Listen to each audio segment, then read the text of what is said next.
तो आज हमारे सामने एक नई घटना निकल के आई है जो कि बहुत ही रेयर होती है, अक्सर ऐसी घटना हमें देखने को नहीं मिलती है। तो घटना ये है कि दमोह डिस्ट्रिक्ट मध्य प्रदेश में 6 लड़कियों को नग्न अवस्था में घुमाया गया है। ये लड़कियाँ उम्र में बहुत छोटी हैं, 10 साल से सब छोटी ही हैं। तो इन्हें नग्न अवस्था में पूरे गाँव में घुमाया गया है।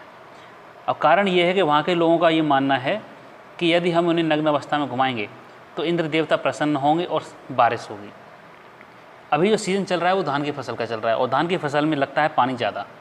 जब पानी ज़्यादा लगता है तो बारिश, तो वहाँ इरीगेशन का कोई ज़्यादा सिस्टम है नहीं, कोई ज़्यादा डेवलपमेंट हुआ नहीं है और अभी भी वहाँ पे नेचुरल रेन पर, बारिश पर निर्भर करते हैं एग्रीकल्चर के लिए।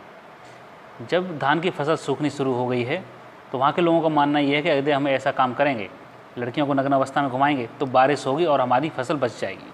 अच्छा, ये जो एरिया है दमोह डिस्ट्रिक्ट, ये बुंदेलखंड वाला एरिया है। देखो, बुंदेलखंड वाला एरिया वैसे ही अपने आप में बैकवर्ड एरिया है। वहाँ पॉवर्टी बहुत ज़्यादा है और एजुकेशन बहुत कम है, यानी गरीबी ज़्यादा है और शिक्षा बहुत कम है। जब ऐसी कंडीशन होती है तो वहाँ पे कुरीतियाँ जन्म लेती हैं।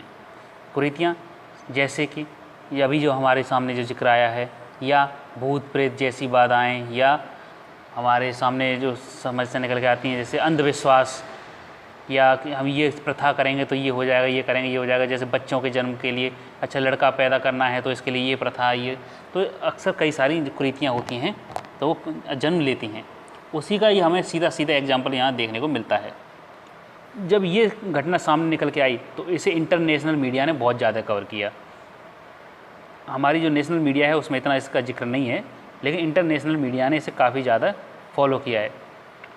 अब इससे हुआ क्या है, तो वैसे ही इंडिया की छवि बहुत ज़्यादा ख़राब है। छवि कैसे ख़राब है, वैसे ही इंडिया को सपेरों का देश कहा जाता था।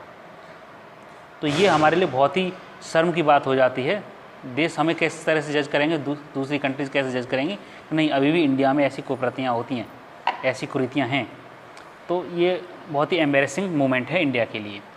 इस पर क्या हुआ है कि national commission for protection of child right, इसने एक्शन लिया है और वहाँ के एडमिनिस्ट्रेशन से जवाब तलब किया है कि आपके डिस्ट्रिक्ट में ये हो क्या रहा है, इस पर जवाब दीजिए। अच्छा, ऐसी कुरीतियाँ कोई नई बात नहीं है हमारे यहाँ। पहले हमारे यहाँ होती थी, सती प्रथा होती थी।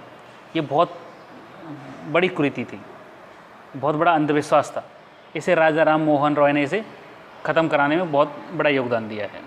पूरी दुनिया क्या कर रही है आजकल, आर्टिफिशियल रेन का इस्तेमाल कर रही है। आर्टिफिशियल रेन में चार्ज पार्टिकल्स हेलीकॉप्टर के जरिए ऊपर ले जाए जाते हैं और बादलों में छोड़ दिए जाते हैं तो बारिश हो जाती है। इसे कहते हैं आर्टिफिशियल रेन। पूरी दुनिया जब आर्टिफिशियल रेन पर है और अभी भी हम ऐसी मान्यताओं को मान रहे हैं, अंधविश्वास वाली मान्यताओं को मान रहे हैं, तो ये अपने आप में बहुत ही बताती है कि हमें कितनी डेवलपमेंट की ज़रूरत है, एजुकेशन की कितनी भारी कमी है इंडिया में। अच्छा, ये टॉपिक इम्पोर्टेंट है यूपीएससी पॉइंट ऑफ व्यू के लिए।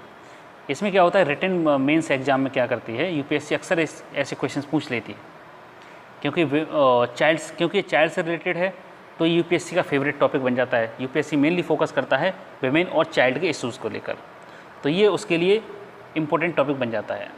कुरीतियाँ हर जगह होती हैं।